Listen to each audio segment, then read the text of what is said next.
Bonjour chers camarades boursicotteurs, j'espère que vous allez bien. Une convergence d'événements pourrait faire bouger les marchés à court terme. En fait, la bourse pourrait soit rebondir, soit s'effondrer encore plus et c'est demain que le pivot devrait avoir lieu. Les données de l'inflation américaine pour le mois d'octobre seront publiées, mais ce n'est pas la seule chose à surveiller aujourd'hui. Je vous parle de l'inflation, des élections américaines et de la guerre en Ukraine. La publication de l'IPC américaine de demain matin est hyper importante parce que tous espèrent enfin voir l'inflation fondamentale fléchir. Du côté de l'IPC global, la tendance à la baisse s'est amorcée en juin dernier. Le consensus des analystes pour le mois d'octobre est de 8 %, une baisse de 0,2% par rapport à septembre. Sans surprise, une grande partie de cette baisse de l'IPC global s'explique par la chute des prix de l'énergie depuis les sommets atteints au cours de l'été. La croissance des prix de l'énergie est passée de 41% sur une base annuelle en juin à 19% en septembre. Pour octobre, la tendance baissière pourrait toutefois avoir ralenti et même s'être inversé, ce qui affecterait négativement l'IPC global. Le prix du brut a grimpé de 10% par rapport à septembre et celui de l'essence de 11%. La hausse des prix de l'énergie pourrait aussi se répercuter du côté des prix de la nourriture, dont la tendance baissière n'est toujours pas confirmée.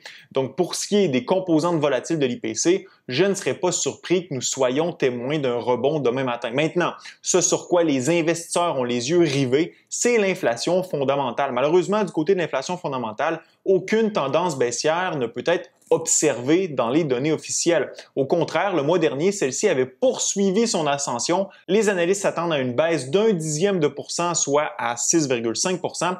Sans aucun doute, l'éléphant dans la pièce quand vient le temps de parler de l'inflation fondamentale, c'est la hausse des prix du logement. Cette composante qui accapare plus de 30% de l'indice des prix ne dérougit pas. Il faut absolument que les prix du logement commencent à s'essouffler pour espérer voir l'inflation fondamentale fléchir.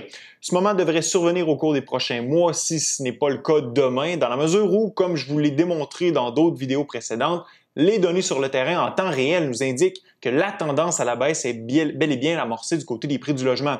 Ce n'est qu'une question de temps avant que les données officielles confirment cette tendance. Pour ce qui est de l'impact de la publication des données de l'IPC pour octobre sur la bourse, il faut garder à l'œil le marché obligataire pour savoir comment réagiront les marchés boursiers. Pour l'instant, le mouvement sur les obligations américaines 2 et 10 ans est assez contenu. Tout est calme sur le front des obligations depuis quelques jours. Par contre, la journée de demain devrait catalyser un mouvement à la baisse ou à la hausse. Si l'inflation est plus élevée que les attentes, les rendements obligataires devraient poursuivre leur ascension. À l'inverse, si l'inflation surprend à la baisse, les rendements devraient chuter. Dans les deux cas, l'ajustement se fait relativement aux anticipations à l'égard du taux directeur de la Fed. Powell a été très agressif lors du FOMC de la semaine dernière et on sait qu'il ne se gênera pas pour intervenir si l'inflation déçoit encore. Tout dépendant des résultats, le 2 ans pourrait grimper pour se rapprocher de plus en plus du 5%, valeur que devrait atteindre et peut-être même dépasser le taux directeur de la Fed au cours des 2 prochaines rencontres du FOMC. En plus, les données de l'emploi d'octobre publiées la semaine dernière devraient booster davantage le rendement obligataire dans le cas où les données de l'inflation seraient négatives. Pour ceux qui n'ont pas suivi les développements de ce côté, les données de l'emploi américain pour octobre étaient tout le contraire de ce que la Fed désire. En octobre, l'économie américaine a créé 261 000 nouveaux emplois, soit 13 000 de plus que les anticipations, un nombre beaucoup trop élevé aux yeux de la Fed qui cherche à refroidir le marché de l'emploi. La Fed, sans le dire ouvertement, veut voir des pertes d'emploi afin de relaxer le marché de l'emploi, ce qui diminuera la pression sur la demande et sur les prix.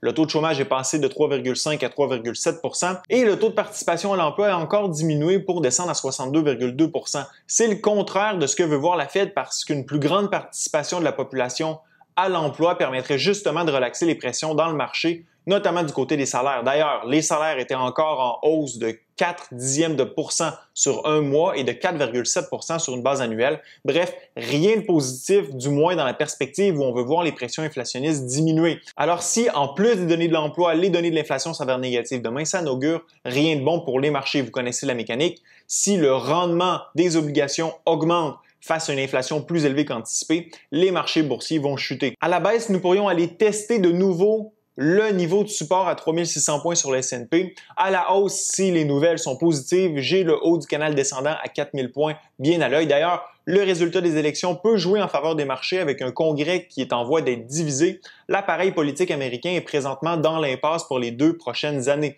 Essentiellement, il sera quasi impossible de faire passer de nouvelles lois, à moins d'avoir un consensus entre la Chambre des représentants, le Sénat et la présidence. Malgré cela, croyez-le ou non, l'impasse politique est plutôt positive pour les marchés boursiers parce qu'elle diminue l'incertitude politique. Depuis la Seconde Guerre mondiale, le S&P 500 a enregistré un gain annuel moyen de 7,9 % lorsque le gouvernement américain était divisé. C'est moins que le gain de 12,9 % lorsque les républicains contrôlent le gouvernement ou 9,9 % lorsque ce sont les démocrates, mais reste que la performance historique est positive. Pour ce qui est de l'économie, la croissance annuelle est en moyenne de 2,7 %. Par contre, depuis 1988, la performance du S&P lorsque des élections de mi-mandat ont lieu est inférieure à celle des années où ces élections n'ont pas lieu. Autrement dit, durant une année où des élections de mi-mandat ont lieu, le S&P sous-performe. Toutefois, la performance de l'indice est généralement positive après les élections. On peut comprendre pourquoi. Une fois l'incertitude dissipée, les marchés reprennent du mieux. C'est d'ailleurs ce qui pourrait participer à relancer la bourse au courant des prochaines semaines et nous lancer vers la cible de plus ou moins 4000 points d'ici la fin de l'année, bien sûr, si les données économiques sont positives demain. Le dernier élément qui pourrait influencer la bourse positivement au cours des prochaines semaines est lié à la guerre en Ukraine. Des rumeurs circulent depuis quelques jours à l'effet que l'Ukraine pourrait ouvrir la porte à des négociations avec la Russie pour tenter de mettre fin au conflit ou du moins de mettre les hostilités sur pause. Du côté de l'Ukraine, cet intérêt renouvelé peut s'expliquer par les changements politiques aux États-Unis qui pourraient affecter l'aide financière et militaire qu'elle reçoit depuis le début du conflit. Tout ça reste à voir. Du côté de la Russie, le conflit est un désastre inimaginable financièrement et militairement. Même si politiquement la Russie peut difficilement revenir sur les annexions territoriales réalisées jusqu'à présent, à moins de se faire repousser par l'Ukraine, un cessez-le-feu serait plus que bienvenu. Les troupes russes sont totalement désorganisées, démotivées et inefficaces. Bref, peu importe la nature de la pause dans le conflit, si celle-ci se concrétise, ce serait un immense plus pour les marchés boursiers et un remède efficace contre la hausse des prix de l'énergie. Finalement, la journée de demain est hyper importante du fait de la publication des données de l'inflation, mais d'autres éléments comme les élections et une potentielle pause dans le conflit ukrainien pourraient pousser les cours boursiers plus haut. Par contre, si l'inflation déçoit demain, attendez-vous à une reprise de la séance d'aujourd'hui.